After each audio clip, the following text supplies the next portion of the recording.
మీరు జాబ్ చేస్తున్నారా? మీ సాలరీని డబుల్ చేసుకోవాలని అనుకుంటున్నారా? 2x యువర్ సాలరీ ఆన్లైన్ కోర్సులో జాయిన్ అవ్వండి. నేను డాక్టర్ సాయి సాబుల్ అండి, treating consultant treating doctor. Madam intensivist doctor Chaitanya, doctor Rajesh Khanna sir మా మెడికల్ సూపరింటెండెంట్. బేసిక్గా తను వచ్చిన కండిషన్ యూజువల్లీ నిన్న మాకు నైట్ 5:30కి వచ్చారు, ఈవినింగ్ 5:30కి వచ్చారు.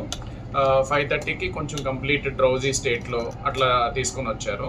అప్పటికి మాకున్న హిస్టరీ ప్రకారం నిద్రమాత్ర టాబ్లెట్లు కొంత ఎక్కువ మోతాదులో తీసుకున్నారని చెప్పి మాకు ఇన్ఫర్మేషన్ ఉండింది. సో దాని ప్రకారంగా మేము ఏం చేసామంటే వెంటనే స్టమక్ వాష్ చేసాం. ఆవిడ అప్పటికి తీసుకొని 4 గంటలు అవుతుందని అన్నారు. సో బట్ స్టమక్ వాష్ చేసాము. స్టమక్ వాష్ చేసిన తర్వాత కొంచెం బ్రీతింగ్ డిఫికల్టీ వచ్చింది, బ్రీతింగ్ ప్రాబ్లం అట్లా వచ్చింది. సో బ్రీతింగ్ ప్రాబ్లం అట్లా రాగానే వెంటనే సిటీ స్కాన్ అది చేసుకున్నాము, సిటీ చెస్ట్, సిటీ బ్రెయిన్ అవన్నీ చేసుకున్నాము. కొంచెం పొలమారింది అన్నట్టు తెలిసింది. సో అంటే యూజువల్లీ ఆ మొత్తం మీద ఏమైనా పొలమారు ఉండాలి కొంచెం. అండ్ ఇంకొకటి స్ట్రెస్ ఇండ్యూస్డ్ పల్మనరీ ఎడిమా అంటారు. అంటే ఎప్పుడైనా కూడా ఇట్లా బాడీ ఏమన్నా అధిక స్ట్రెస్కి గురవుతే ఫ్లాష్ పల్మనరీ ఎడిమా అంటారు. అంటే మన లంగ్స్లో నీరులాగా చేరుతుంది.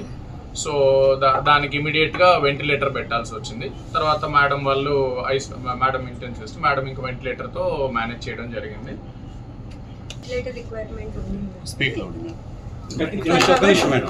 ఒక 12 గంటల పైన ఆమెకి వెంటిలేటర్ అవసరం అనేది పడింది. సో ఇవాళ ఉదయం ఇప్పుడే ఆవిడకి కొద్దిగా వెంటిలేటర్ అనేది రిమూవ్ చేయడం జరిగింది. తాను పూర్తి స్పృహలోనే ఉంది. ఇప్పుడు వెంటిలేటర్ తీసేసి ఒక 2 hours ఆక్సిజన్ రిక్వైర్మెంట్ మీద ఉన్నారు. ఆక్సిజన్ మీద మాట్లాడడం కూడా జరిగింది, మాతో మాట్లాడారు ఏంటిది అనేది చూడాలండి. ఇంక ఇప్పుడు అంటే ప్రస్తుతానికి వెంటిలేటర్ నుంచి ఇప్పుడే తీసాం కాబట్టి ఆక్సిజన్ రిక్వైర్మెంట్ అని చెప్పాం కదా, ఆస్పిరేషన్ అయిందని. ఆస్పిరేషన్ వల్ల కొద్దిగా ఇన్ఫెక్షన్ లాగా ఫామ్ అయ్యే అవకాశం ఉంటుంది. సో దానికి ఇప్పుడు యాంటీబయాటిక్స్ అవి ఆల్రెడీ స్టార్ట్ చేసేసాం నిన్న నైట్ నుంచే. చూద్దాం. బట్ యాజ్ ఆఫ్ నౌ చూస్తుంటే మటుకు స్టేబుల్ గానే అనిపిస్తున్నారు. మోస్ట్ లైక్లీ డేంజర్ నుంచి బయటకు వచ్చినట్టు.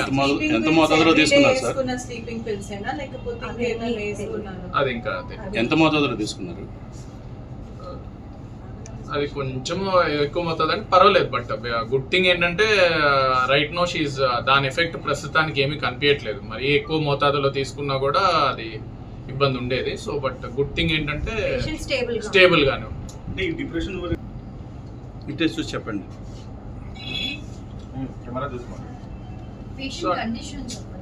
అదే పేషెంట్ కండిషన్ ఇందా చెప్పిందేనండి. ఇప్పుడు వెంటిలేటర్ తీసేసాం కాబట్టి 9 o'clockకి డెఫినెట్లీ రైట్ నో స్టేబుల్ ఉంది.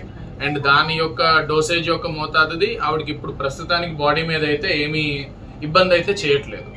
సో ఇప్పుడు మేజర్ మనకి ఆక్సిజన్ రిక్వైర్మెంట్ ఇది బెటర్ అయితే షీల్ బి డెఫినెట్లీ, అదే అందుకే చెప్తాను కదా, she definitely out of danger లానే అనిపిస్తుంది యాజ్ ఆఫ్. తీసుకున్న పిల్స్ ఎగ్జాక్ట్లీ ఏంటండి అది మనకి ఇంకా తెలియాలండి, ఎందుకంటే అది మోస్ట్ లైక్లీ స్లీపింగ్ టాబ్లెట్స్ అవి. అంటే కంప్లీట్ గా ఓరియంటేషన్ రాలేదు. సుమన్ టీవీలో మీ పర్సనల్ అండ్ బిజినెస్ ప్రమోషన్స్ కోసం కింది నెంబర్ కి కాంటాక్ట్ చేయండి.